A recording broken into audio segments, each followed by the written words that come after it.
Welcome to SEC's Vision Moments, which is an inspirational video cast by our staff and leadership team that'll help you stay connected throughout the week.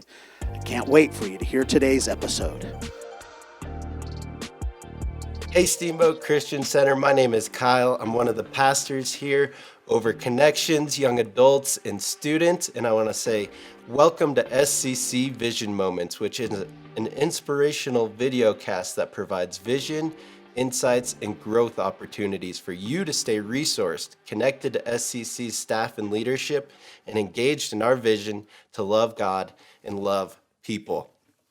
And it's May, the month of May, which is actually Mental Health Awareness Month. This is something that has just been bubbling up in me since November.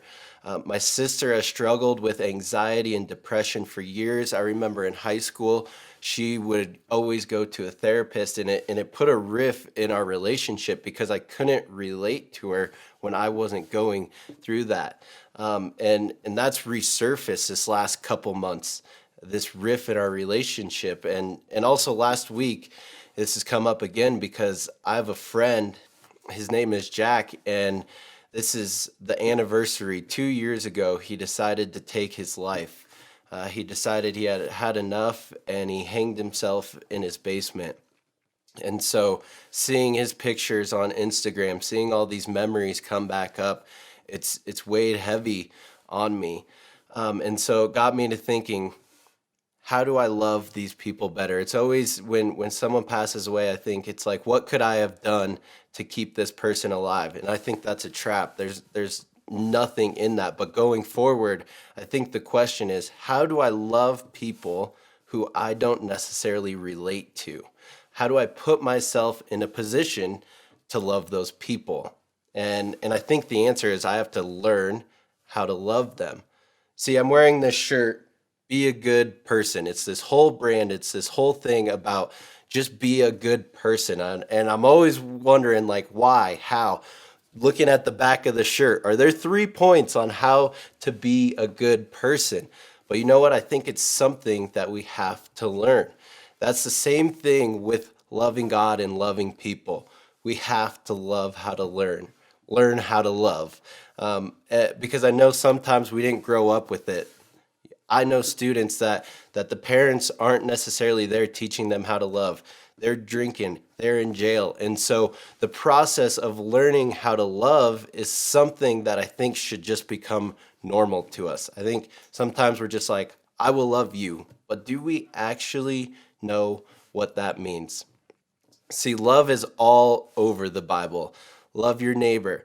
Love God, love people. But one of the verses that stuck out to me this last week was 1 Peter 4:8. It says, above all, love each other deeply, because love covers a multitude of sins. Well, he's already saying you're going to mess up, and guess what? Love is the antidote to that. Perfection is not, love is. And he says, love each other deeply. Loving you deeply is something different than loving myself deeply. I actually looked up ways to learn how to love, and there's some that are 3 ways, some that are 5 ways, some that are 26 ways to learn how to love. But you know what? I'm not going to give you any of those because I don't know who you need to learn how to love.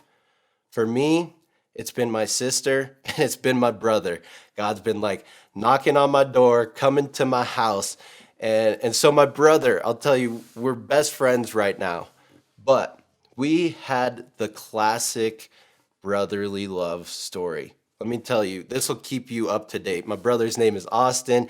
We were on a pontoon boat in Iowa on vacation, great times.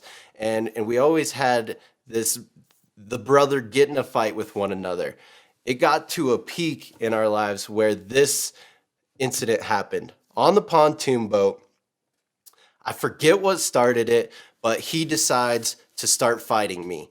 And we're just cruising down, and I'm not fighting back. I have my hands behind my back, and my friends are holding him back. And you know what he decided to do? Headbutt me right in the face. I have scars from it still. I think I have one on this side from him, one on this side from him. And I think at that moment, I realized, what is even happening? Like, how did we get here? And I had to realize I had to learn how to love him. We were so similar that when we were expressing the same things, it was like he thought he was being me and I was being him. And so I had to learn that loving him was actually expressing our differences. What a journey that was, I'm telling you. And so I'm not going to give you 3 points on how to love someone because I don't know what they are for you. I want to leave you with these 2 questions. Who is God leading you to love right now? And what do you need to know to love that person? Let me pray for you. Father, I just thank you for bringing these people into our lives that you want us to love. I pray that you give us the humility to just ask what these people need to actually be loved, and give us that expression to love them. Give us the motivation to learn how to love them, whether it's taking a class, if it's understanding mental health, or if it's just understanding my own brother. I thank you for that, Jesus. Amen.